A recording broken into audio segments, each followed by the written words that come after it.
অসংখ্য মেধাবী মুখের মিলনের আজকের এই মিলন মেলা, নিঃসন্দেহে এটা একটা ব্যতিক্রম ধর্মী অনুষ্ঠান।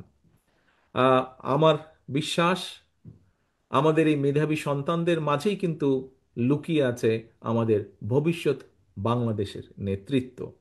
যেই প্রশ্নগুলো এতক্ষণ ওরা আমাকে করেছে, এই প্রশ্নগুলো থেকে দেখলেই বোঝা যায় যে এরাই একদিন এদের মতনই সারা বাংলাদেশে ছিটিয়ে ছড়িয়ে ছিটিয়ে থাকা লক্ষ লক্ষ ফারজানা, ইফরাত, সাথী, সাবিনা, সবাই এরা ইনশাল্লাহ একদিন বাংলাদেশকে নেতৃত্ব দিবে।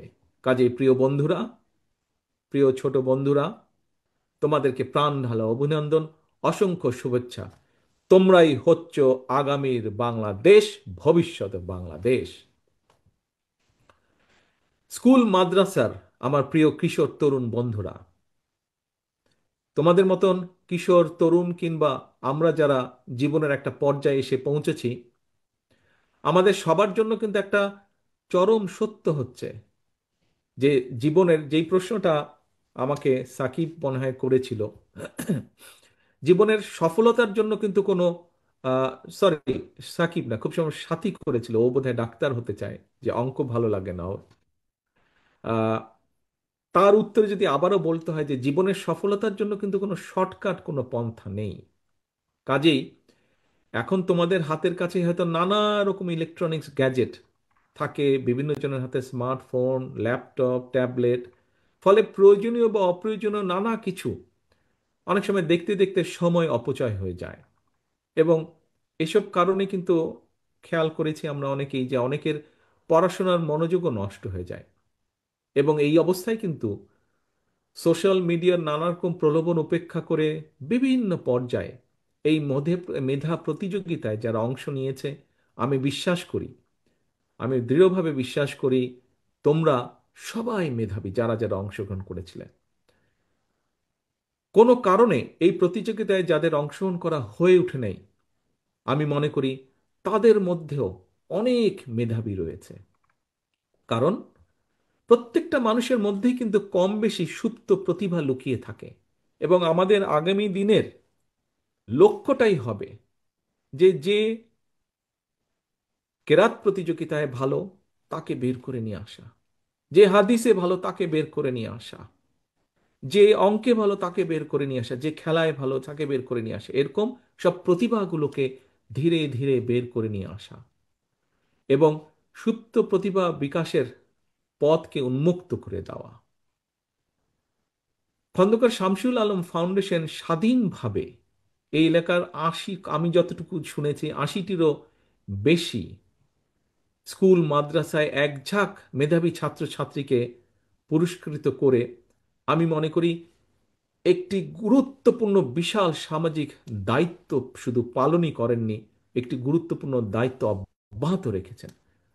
আমি মনে করি আমাদের এরকম আরো বহু বাংলাদেশে আগামী দিনের জন্য এরকম শামসুল আলম ফাউন্ডেশন আমাদের দরকার। প্রিয় ছোট বন্ধুরা, শিক্ষার গুরুত্ব সম্পর্কে বিশ্বে বর্ণবাদ বিরোধী আন্দোলনের একজন মানুষের নাম তোমরা শুনেছ নিশ্চয়ই, ন্যানসেল ম্যান্ডেলা। এই ন্যানসেল ম্যান্ডেলার একটা ছোট্ট কথা আমি বলি। উনি বলেছিলেন যে শিক্ষাই হলো সবচেয়ে শক্তিশালী অস্ত্র। তুমি কিংবা তোমরা যেটাই পরিবর্তন করো, যা পরিবর্তনের জন্য ব্যবহার করতে পারো, অর্থাৎ শিক্ষাকে তোমরা যে কোনো ভালো পরিবর্তনের জন্য তোমরা ব্যবহার করতে পারো, এটা এমনই একটা অস্ত্র। তোমরা যারা আজকে এই অনুষ্ঠানে মেধাবী হিসেবে পুরস্কৃত হয়েছো, আহ, এর বাইরেও সারা দেশে অনেক রকম মেধাবী রয়েছে। এবং তোমরা শুধু বাংলাদেশ নয়, শিক্ষার আলো দিয়ে আমি বিশ্বাস করি আমাদের এখনো বর্তমানেও সারা বিশ্বে বহু জায়গায় বহু মেধাবী বাংলাদেশী আছে যারা সেই সকল দেশকে বিভিন্নভাবে সামনে এগিয়ে নিয়ে যাওয়ার সাহায্য করছে। আমি বিশ্বাস করি তোমাদের মধ্যে একদিন এরকম শিক্ষার আলো দিয়ে শুধু দেশ নয়, দেশের সাথে বিশ্বেও স্বাক্ষর রাখতে সক্ষম হবে একদিন। সারা দেশের স্কুল মাদ্রাসার প্রিয় কিশোর তরুণ শিক্ষার্থী বন্ধুরা, সকল ধর্মের ধর্মীয় নির্দেশনাও শিক্ষার গুরুত্ব সর্বাধিক।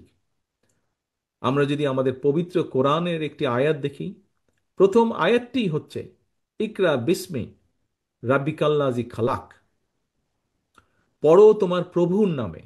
তোমাদের জন্য এই মুহূর্তে তোমাদের বন্ধু হিসাবে, তোমাদের ভাই হিসাবে, যেভাবেই তোমরা মনে করো, তোমাদের কাছে একটাই আমার পরামর্শ, লেখাপড়া, লেখাপড়া এবং লেখাপড়া। আমাদের প্রিয় সন্তানরা, তোমরা ইতিমধ্যেই দেখেছো বিশ্ব বর্তমানে আর্টিফিশিয়াল ইন্টেলিজেন্সের যুগে কিন্তু প্রবেশ করছে। মেধাবীদের জন্য বিশ্বের দ্বার এখন উন্মুক্ত। জ্ঞান, বুদ্ধি, মেধা এবং যোগ্যতার প্রত্যেকটা ক্ষেত্রে প্রতিযোগিতা সর্বত্র। সুতরাং মাদ্রাসা কিংবা স্কুল, যেখানে তোমরা যাই পড়াশোনা করো না কেন, মনে রাখতে হবে প্রতিযোগিতামূলক এই বিশ্বে সম্মানের সঙ্গে যদি তোমাদেরকে টিকে থাকতে হয়, তোমাদেরকে যথা উপযুক্ত শিক্ষায় কিন্তু শিক্ষিত হতে হবে, জ্ঞানে বিজ্ঞানে পারদর্শী হতে হবে, ব্যবহারিক এবং কারিগরি শিক্ষায় দক্ষ হতে হবে। এবং নিশ্চয়ই আমার এই যে প্রশ্ন উত্তর, এখানে নিশ্চয়ই তোমরা বুঝতে পেরেছো যে আমরা সেভাবেই চেষ্টা করছি আমাদের দলের পক্ষ থেকে আগামী দিনের পুরো শিক্ষা ব্যবস্থাটাকে সেভাবে গড়ে তুলতে, সাজিয়ে তুলতে। আধুনিক জ্ঞান, বিজ্ঞান আর উদ্ভাবনী প্রযুক্তির এই সময়ে নিজেকে অন্যের চেয়ে দক্ষ করে তোলার যে একগ্রতা, একনিষ্ঠতা, এর কোনো কিন্তু বিকল্প নেই। সেজন্যই মনে রাখতে হবে মেধা সহজাতে হলেও কিন্তু মেধার বিকাশের জন্য প্রয়োজন সঠিক পরিচর্যা এবং প্রচণ্ড পরিশ্রম আর ইচ্ছা শক্তি। প্রিয় ছোট বন্ধুরা, একটি রাষ্ট্রের উন্নয়ন, সুরক্ষা এবং নিরাপত্তার জন্য প্রয়োজন উপযুক্ত শিক্ষা ব্যবস্থা। সেই লক্ষ্যকে সামনে রেখে তোমাদের জন্য একটা নিরাপদ রাষ্ট্র, নিরাপদ ক্যাম্পাস গড়তেই কিন্তু বাংলাদেশ জাতীয়তাবাদী দল বিএনপি ইতিমধ্যেই কিন্তু আমরা জনগণের সামনে 31 দফা ঘোষণা করেছি। এর অংশ হিসাবেই কিন্তু দেশের প্রচলিত শিক্ষা কারিকুলামকে সময়ের সাথে তাল মিলিয়ে শিক্ষাবিদদের সমন্বয় একটা বিশেষজ্ঞ টিম আমরা তৈরি করেছি, যারা ইতিমধ্যে অনেক কাজ এগিয়ে নিয়ে গেছেন। আমি তো প্রশ্ন উত্তর মধ্যে এই কথাটা তুলে ধরেছি।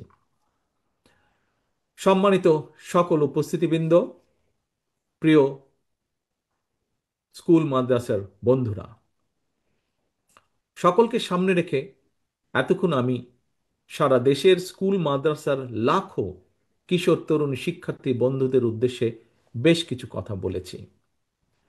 ইনশাল্লাহ দেশে আসলে আমি বিশ্বাস করি সকলের সাথে সামনাসামনি বসে আবার কথা বলতে পারবো, কিভাবে আমরা দেশকে পুনর্গঠন করব, কিভাবে আমরা দেশকে সামনে এগিয়ে নিয়ে যাব, কিভাবে তোমাদের ভবিষ্যৎকে আরো মজবুতভাবে আমরা তৈরি করতে পারবো, আমরা এগুলো নিয়ে আলোচনা করতে পারবো।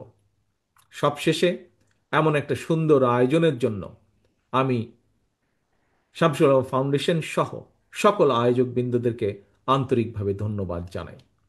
আমাদের যেসব মেধাবী সন্তানেরা এখানে উপস্থিত, তাদের গর্বিত পিতামাতা এবং পরিবার পরিজনদের প্রতিও জানাই শ্রদ্ধা।